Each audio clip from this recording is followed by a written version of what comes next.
Assalamualaikum warahmatullahi wabarakatuh. Saya Titini Indarwati Prasetyaningrum dari Prodi S1 Perbankan Syariah, Fakultas Ekonomi dan Bisnis Islam, UIN Wali Songo, Semarang. Pada kesempatan kali ini, saya akan menyampaikan mengenai materi industri kreatif. Materi yang pertama yaitu model dasar dan aktor penggerak ekonomi kreatif. Secara garis besar, industri kreatif adalah konsep bisnis inovatif yang mengedepankan ide, gagasan, informasi, dan kreativitas sebagai faktor utama. Karena tingkat peminat industri kreatif cukup banyak, persaingan pun cukup ketat. Aktor utama penggerak ekonomi kreatif yaitu yang pertama, cendekiawan atau intellectuals. Yang kedua, pebisnis atau business. Yang ketiga ada pemerintah. Peran utama ketiga aktor tersebut dinamakan sistem triple helix, yaitu tentang pentingnya penciptaan sinergi tiga kutub, yaitu akademisi, bisnis, dan pemerintah, sehingga terjadi sirkulasi pengetahuan yang berujung pada inovasi yang memiliki potensi ekonomi atau knowledge capital atau modal pengetahuan. Yang kedua yaitu modal utama ekonomi kreatif. Modal utama ekonomi kreatif meliputi modal insani atau human capital, yang kedua ada modal budaya atau cultural capital, yang ketiga modal kelembagaan dan struktural atau institusional dan struktural capital, dan yang terakhir ada modal sosial atau social capital. Selain peran aktor, dalam ekonomi kreatif perlu adanya faktor pendorong yang dapat memperluas ekonomi kreatif. Menurut UNDP dan UNCTAD, dalam Creative Economy Report pada tahun 2008, ada 3 faktor pendorong ekonomi kreatif, yang meliputi teknologi, permintaan, dan turis. Memasuki materi yang kedua, yaitu keterkaitan industri kreatif. Yang pertama, ada karakteristik lingkungan industri kreatif. Yang pertama, suasana lebih santai dan menyenangkan. Yang kedua, boleh mengenakan pakaian casual. Yang ketiga, bebas bereksplorasi ide dan gagasan. Yang kedua, ada klasifikasi industri kreatif.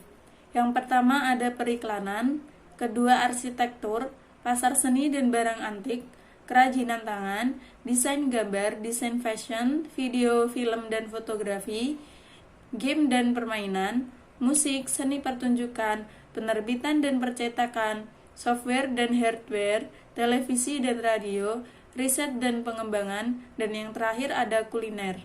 Peran dan keunggulan industri kreatif. Yang pertama, munculnya bisnis startup. Yang kedua, percepatan inovasi. Dan yang ketiga, bisnis menjadi lebih kompetitif. Materi yang ketiga yaitu sumber daya ekonomi kreatif. Sumber daya kreatif adalah sumber daya manusia yang selalu mengasah kepekaan dan kesiapan untuk proaktif dalam menghadapi perubahan-perubahan melalui kompetensi yang kompetitif dengan memperbanyak pelatihan yang berorientasi ke lapangan, eksperimen, penelitian, dan pengembangan. Salah satu modal insani dalam ekonomi kreatif yang terpenting adalah modal intelektual, yaitu berupa kecakapan, pengetahuan, keterampilan, dan motivasi untuk menghasilkan kekayaan intelektual seperti paten, merek dagang, royalti, dan desain. Dengan modal intelektual dapat membentuk ilmu pengetahuan, keterampilan, dan kecakapan, maka pola pikir seorang akan terbuka dan melahirkan ide, gagasan, inspirasi, dan hayalan-hayalan yang cemerlang, sehingga menghasilkan kekayaan intelektual seperti paten, merek, desain, dan nilai-nilai tambah baru. Pola pikir kreatif masa depan. Yang pertama, pikiran terdisiplin. Yang kedua, pikiran mensintesa. Yang ketiga, pikiran mencipta. Yang keempat, pikiran merespek. Dan yang terakhir, pikiran etis. Kemudian ada skill pembentuk ekonomi kreatif. Yang pertama, keterampilan konseptual. Yang kedua, keterampilan mengorganisir. Yang ketiga, keterampilan manajerial.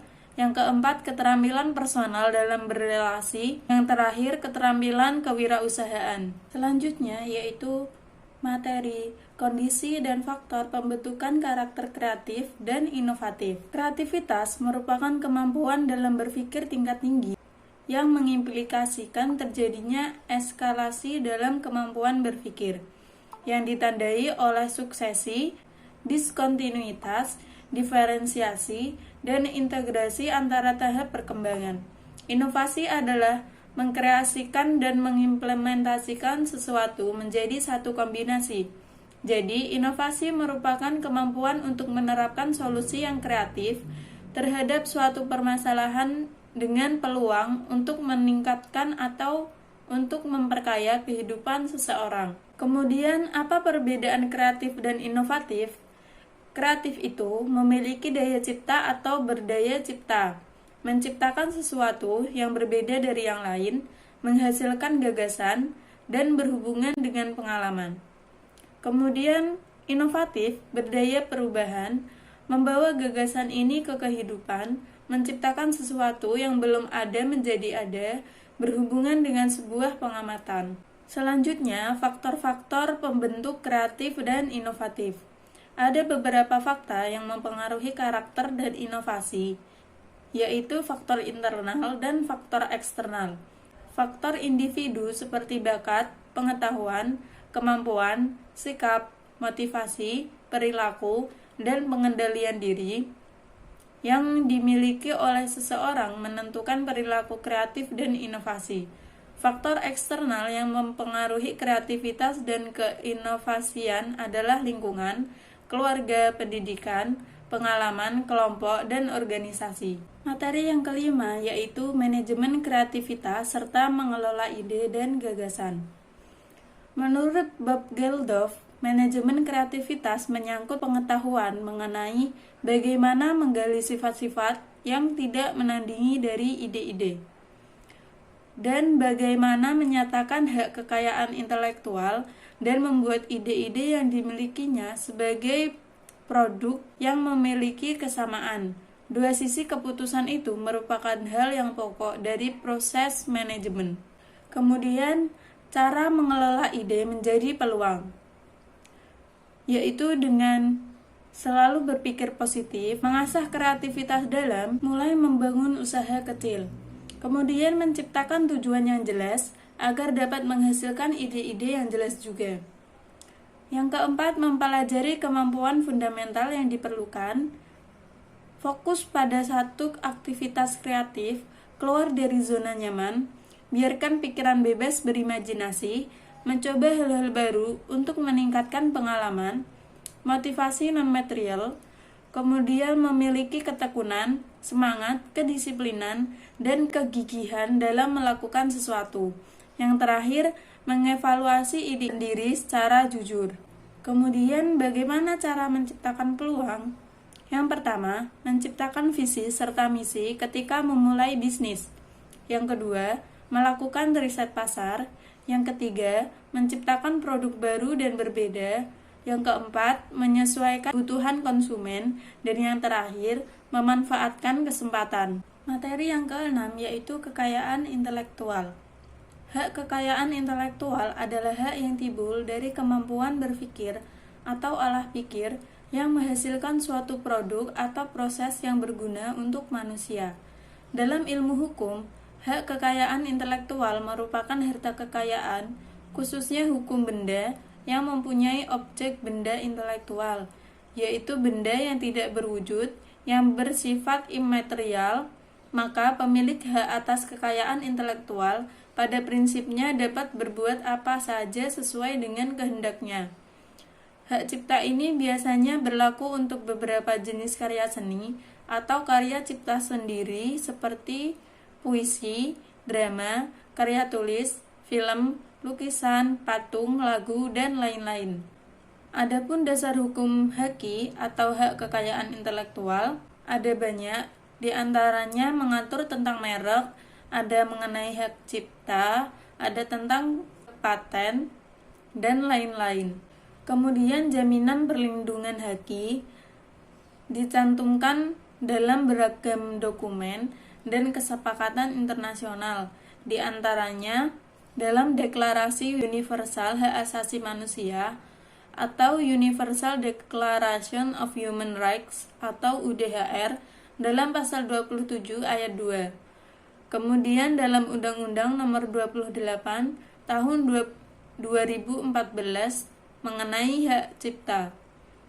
Yang ketiga dalam Undang-Undang Nomor 13 Tahun 2016 mengenai paten. Memasuki materi yang ketujuh, yaitu mengenai kewirausahaan. Konsep dasar kewirausahaan diantaranya ada kemampuan untuk bergerak cepat, kemudian ada daya tahan, kecepatan, dan fleksibilitas, serta strength atau kekuatan. Kemudian ada teori-teori kewirausahaan. Yang pertama ada teori neoklasik, yang kedua ada teori Kerzerian entrepreneur, yang ketiga ada teori perilaku. Kemudian rencana tindakan untuk berwirausaha. Yang pertama, identifikasi sebuah pangsa pasar khusus yang kebutuhan utamanya belum terpenuhi oleh kompetitor.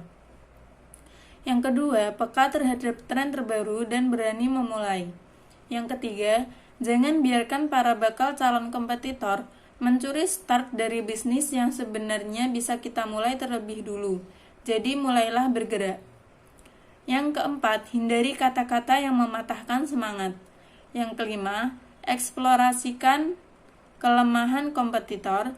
Yang keenam, beranikan diri untuk makin dikenal banyak orang, tukar ide dengan orang terdekat. Yang ketujuh, percaya dengan kemampuan diri. Yang kedelapan, jangan biarkan kesulitan atau kegagalan membuat kita lemah. Dan yang terakhir yaitu jangan berhenti berinovasi. Materi yang kedelapan yaitu dasar-dasar bisnis Islam.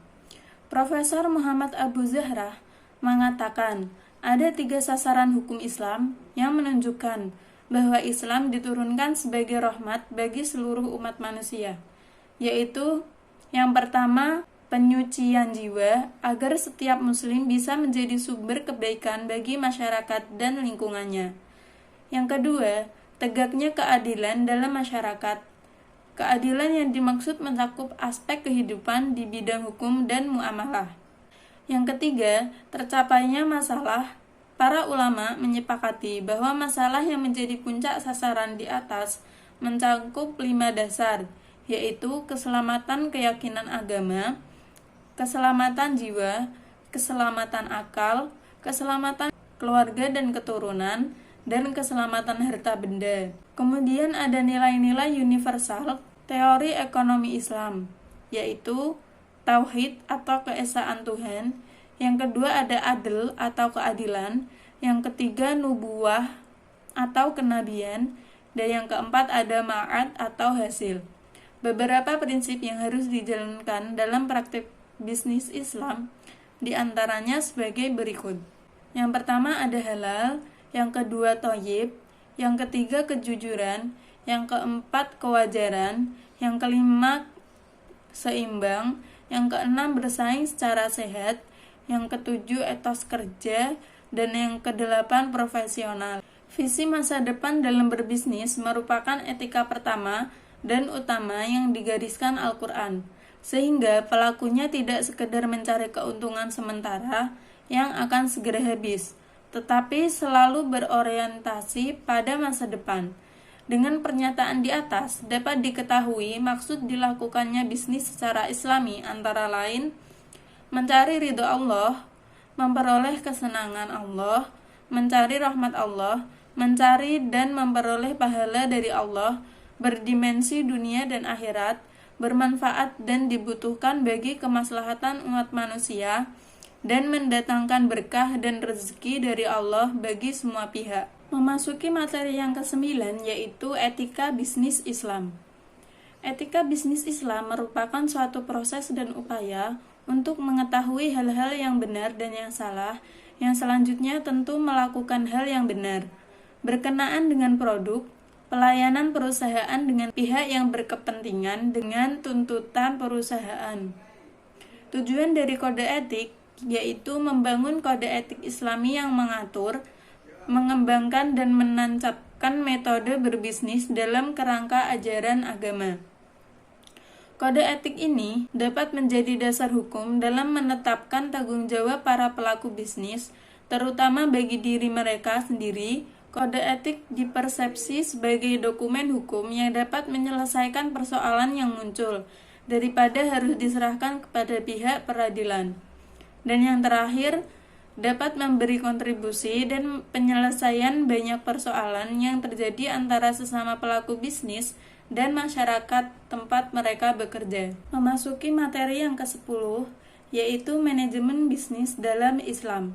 Menurut Faisal Riyai Amiur Nuruddin dan Faisal Ananda Arfa pada tahun 2012 menyatakan bahwa manajemen dalam perspektif Islam memiliki dua pengertian, yaitu sebagai ilmu dan sebagai aktivitas.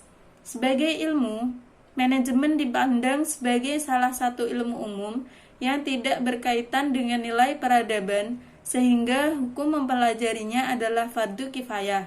Sedangkan sebagai aktivitas, ia terikat pada aturan dan nilai atau hadloroh Islam. Dilihat dari sisi bisnis Islam, maka diartikan sebagai suatu bentuk bisnis yang mengikuti ketentuan-ketentuan syariah Islam. Oleh karena itu, praktiknya dalam Islam itu bersifat universal, artinya semua negara dapat melakukan atau mengadopsi sistem bisnis Islam.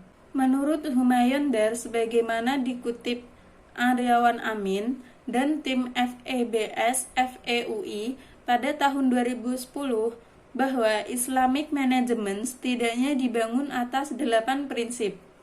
Yang pertama, manajer diperlukan untuk identifikasi atau mendefinisikan fungsi objektif dari perusahaan dan digunakan untuk membuat strategi operasi yang konsisten. Yang kedua, definisi dari hak-hak yang jelas dan tidak ambigu serta spesifikasi tanggung jawab dari masing-masing kelompok pelaku dalam perusahaan adalah penting demi penggunaan sumber daya yang efektif dan efisien. Yang ketiga, pengakuan dan perlindungan hak dari seluruh pihak yang berkepentingan dan tidak hanya kepentingan pemegang saham atau stakeholders merupakan fundamental menurut cara Islam dalam mengelola bisnis. Yang keempat, manajer harus mengumpulkan, memproses, mengupdate, dan memperlihatkan kapanpun hal itu diperlukan informasi dalam operasional bisnis untuk kebermanfaatan pihak yang berkepentingan atau stakeholders dari perusahaan. Yang kelima, yaitu merencanakan mekanisme insentif seperti profit yang berhubungan dengan paket remunerasi dan bonus yang berhubungan dengan kinerja dan monitoring yang efektif adalah penting untuk pengelolaan yang sukses. Yang keenam, pembuatan keputusan yang merupakan proses horizontal, di mana hal ini dengan kualifikasi yang benar setelah dikonsultasikan dengan pemimpin. Yang ketujuh, pengembangan kualitas sumber daya manusia melalui persuasi, edukasi, dan penciptaan lingkungan yang tepat dalam sebuah perusahaan merupakan hal yang fundamental dalam manajemen Islam. Yang terakhir, minimalisasi transaksi dan monitoring biaya penting bagi daya saing perusahaan Islam dalam pasar yang didominasi oleh perusahaan konvensional. Materi yang ke-11 yaitu organisasi bisnis dalam Islam. Organisasi bisnis Islam adalah keseluruhan koordinasi antar subsistem yang saling berhubungan dalam rangka mencapai tujuan usaha yang didasari aturan syariah.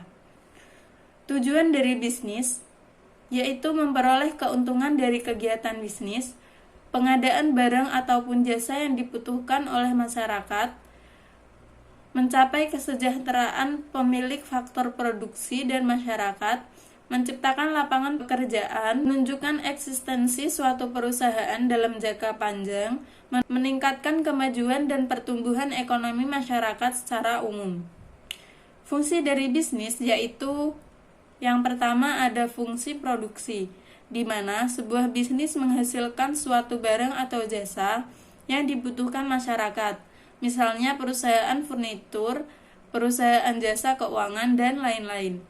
Yang kedua yaitu fungsi distribusi, di mana sebuah bisnis menyalurkan suatu barang atau jasa ke lokasi terdekat yang bisa dijangkau oleh konsumen. Yang ketiga yaitu fungsi penjualan. Dalam bisnis, di mana sebuah perusahaan menjual suatu produk ke konsumen yang membutuhkan, baik itu barang maupun jasa. Fungsi yang terakhir yaitu fungsi penyimpanan dan pemasaran dalam bisnis, di mana barang pada saat itu kurang bermanfaat untuk nanti dikeluarkan pada saat barang tersebut lebih bermanfaat. Dalam bisnis Islam, kepemilikan dibagi menjadi 3. Yang pertama yaitu kepemilikan tunggal, atau sebagai bentuk yang sangat sederhana dalam organisasi bisnis yang dimiliki seseorang atau keluarga dan dijalankan sendiri. Kepemilikan yang kedua yaitu kepemilikan kemitraan atau al-musyarakah, merupakan akad kerjasama antara dua pihak atau lebih dalam menjalankan suatu usaha, di mana masing-masing pihak menyertakan modalnya sesuai dengan kesepakatan, dan bagi hasil atas usaha tersebut diberikan sesuai dengan kontribusi dana atau sesuai kesepakatan bersama. Kepemilikan yang ketiga yaitu kepemilikan mudharabah. Secara teknis, al-mudharabah adalah akad kerjasama antara dua pihak, di mana pihak pertama sebagai penyedia dana atau sahibul mal dan pihak kedua adalah sebagai pengelola. Materi yang ke-12 atau yang terakhir yaitu mengenai marketing dalam Islam. Kata pemasaran dalam bahasa Inggris disebut marketing. Pemasaran atau marketing adalah suatu sistem keseluruhan dari kegiatan bisnis yang ditujukan untuk merencanakan, menentukan harga, mempromosikan, dan mendistribusikan barang dan jasa yang memuaskan kebutuhan baik kepada nasabah yang ada maupun nasabah potensial. Kemudian tujuan dari marketing yaitu memudahkan konsumen untuk membeli produk yang ditawarkan secara berulang-ulang, memaksimalkan kepuasan konsumen melalui berbagai pelayanan yang diinginkan, kemudian memaksimumkan pilihan, dalam arti perusahaan menyediakan berbagai jenis produk sehingga konsumen memiliki beragam pilihan. Dan yang terakhir, memaksimalkan kualitas dengan memberikan berbagai kemudahan kepada konsumen. Praktik pemasaran Nabi Muhammad SAW antara lain yaitu yang pertama segmentasi dan targeting.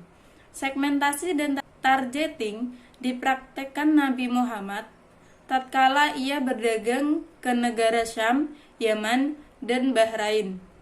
Yang kedua yaitu positioning. Berarti bagaimana membuat barang yang kita hasilkan atau kita jual memiliki keunggulan, disenangi, dan melekat di hati pelanggan dan bisa melekat dalam jangka waktu yang lama. Yang ketiga yaitu bauran pemasaran atau marketing mix. Ini adalah suatu strategi pemasaran untuk melayani pelanggan dengan cara memuaskannya melalui produk, price, place, dan promotion atau sering disingkat dengan 4P. Kemudian ada penetapan harga. Penetapan harga tidak hanya mementingkan keinginan pedagang sendiri, tapi juga harus mempertimbangkan kemampuan daya beli masyarakat. Tujuan dari penetapan harga yaitu untuk bertahan hidup, memaksimalkan harga, memperbesar market share, mutu produk, dan persaingan. Demikian materi demi materi dalam industri kreatif. Semoga bermanfaat bagi teman-teman. Kurang lebihnya mohon maaf. Wassalamualaikum warahmatullahi wabarakatuh.